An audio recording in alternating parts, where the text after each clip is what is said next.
बिस्मिल्लाहिर्रहमानिर्रहीम।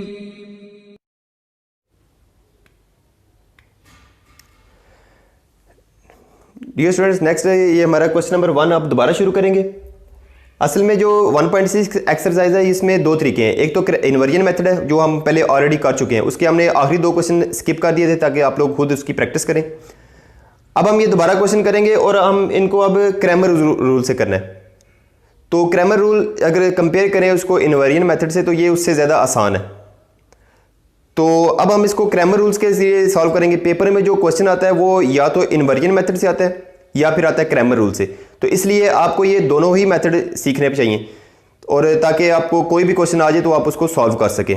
तो inversion method हम कर चुके हैं, अभी हम क्रैमर रूल से इसको करेंगे। तो इसको भी इसी तरह लिखेंगे इन मैट्रिक्स फॉर्म।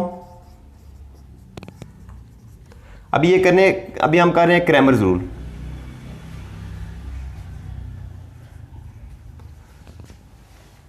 इन मैट्रिक्स फॉर्म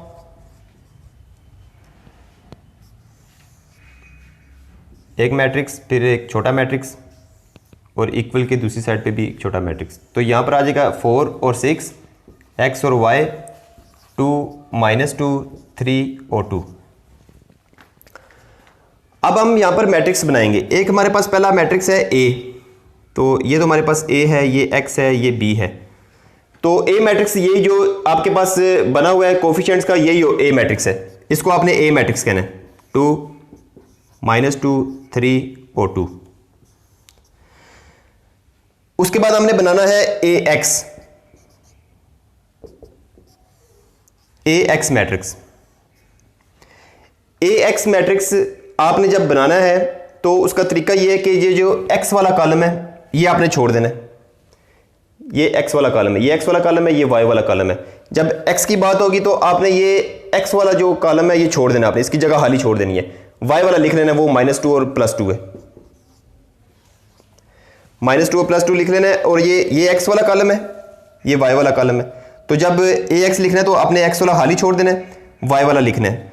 और जब Y की बात होगी तो आपने उस वक्त Y वाला खाली छोड़ देना है, X वाला लिखना है। इनकी जगह चेंज नहीं करनी। जहाँ पे Y लिखा हुआ है उसके नीचे ही Y लिखना है और X के नीचे ही X लिखना है। Y वाला खाली छोड़ दिया। अब ये जो खाली छोड़ा है इनकी जगह आपने लिखना है 4 और 6।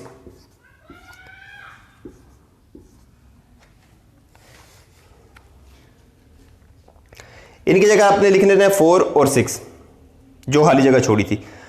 अब हम ये करेंगे, हम इन तीनों के डिटर्मिनेंट निकालेंगे। पहले हम निकालेंगे A डिटर्मिनेंट।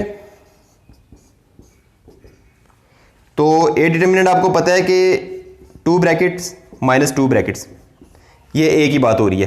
तो पहले में आ जाएगा 2 और 2, दूसरे में आ जाएगा -2 और 3। तो ये आ जाएगा 4 - +6। तो A डिटर्मिनेंट आ गया 10। अब हम आते हैं AX पे। AX डिटर्मिनेंट, तो इसमें भी इसी तरह एक स्टेप इसमें से स्किप कर दिया, वो आप स्किप कर सकते हैं, कर लें ज़्यादा बेहतर है। तो ये AX, तो इसमें आ जाएगा पहली में 4 और 2, बाद वाले में आ जाएगा -2 और 6। 4 2 = 8, -+ 6 2 = 12। तो ये आ जाएगा हमारे पास AX 20। अब हम आ जाते हैं AY पे। इसका भी डिटर्मिनेंट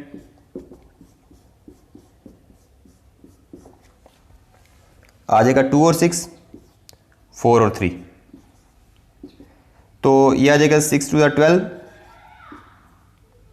4 3 = 12। तो ये 0 आ जाएगा। तो अब हमारे पास ये तीनों डिटर्मिनेंट आ गए। A का भी डिटर्मिनेंट आ गया, AX का भी और AY का भी। अब हम अप्लाई करते हैं फार्मूले। पहले हमने निकालना है X। तो X का फार्मूला है AX का डिटर्मिनेंट ओवर A डिटर्मिनेंट, और Y का फार्मूला है AY determinant over A determinant. जब X की बात हो रही है तो ऊपर AX आएगा, डिनोमिनेटर में A डिटर्मिनेंट। जब Y की बात हो रही है तो ऊपर AY आएगा और डिनोमिनेटर में A डिटर्मिनेंट आएगा। ये दोनों में कॉमन है चीज़। अब हम इसमें वैल्यूज पुट करते हैं। AX की वैल्यू हमारे पास आई है 20 और A की वैल्यू हमारे पास आई थी 10। तो ये X की वैल्यू आ गई हमारे पास 2। अब y की बात है तो y में ए वाई हमारे पास आया 0 और 10, तो y हमारे पास आ जाएगा 0। तो इस तरह से हमारा ये जो क्रैमर्स रूल का जो पहला पार्ट था वो हमारा कंप्लीट हो गया। और जब हम क्वेश्चन नंबर 3 मैंने इसमें से स्किप कर दिया क्योंकि ये थोड़ी सी आप भी प्रैक्टिस करें। और जो लास्ट टाइम में जो मैंने लास्ट 2 क्वेश्चन छोड़े थे इनवेरिएंट मेथड में, मैं चाहता हूँ कि क्रैमर रूल से वो मैं दोनों क्वेश्चन कर दूँ। तो 3 वाला मैंने इसमें से स्किप कर दिया है, वो आप लोग खुद प्रैक्टिस करें। तो इसको हम लिखते हैं इन मैट्रिक्स फॉर्म।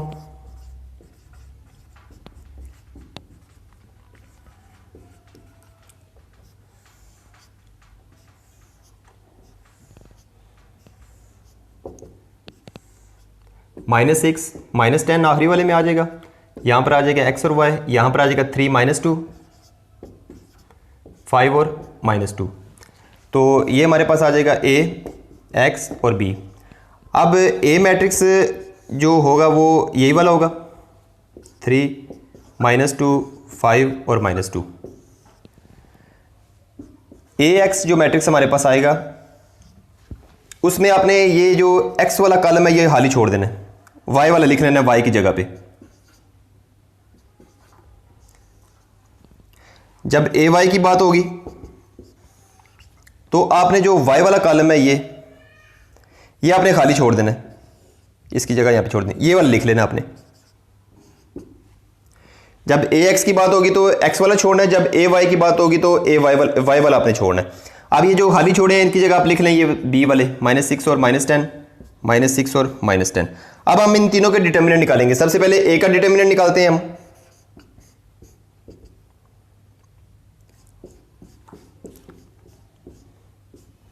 तो a का डिटर्मिनेंट है 3 -2 -2 और 5, ये आ जाएगा -6 प्लस 2 5 10। तो डिटर्मिनेंट हमारे पास आ जाएगा 4। अब हम निकालेंगे ए एक्स का।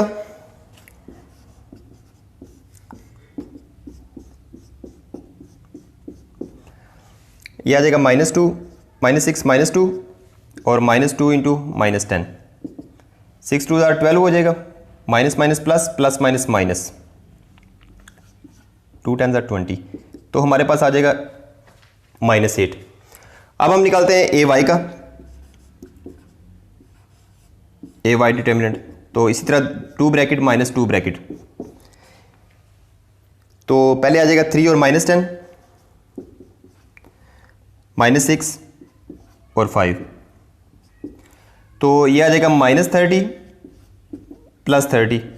तो ए वाई हमारे पास आ जाएगा 0। तीनों डिटर्मिनेंट आ गए हैं, ए का भी, ए एक्स का भी और ए वाई का भी। ये हमारे पास आ गया ए डिटर्मिनेंट, ये आया है ए एक्स का डिटर्मिनेंट और ये आ जाएगा ए वाई का।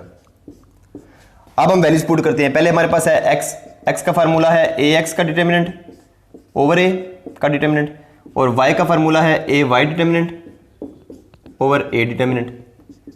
तो ए एक्स की वैल्यू हमारे पास आई थी -8 और ए की वैल्यू 4, तो ये आ जाएगा -2, 4 1 4 2,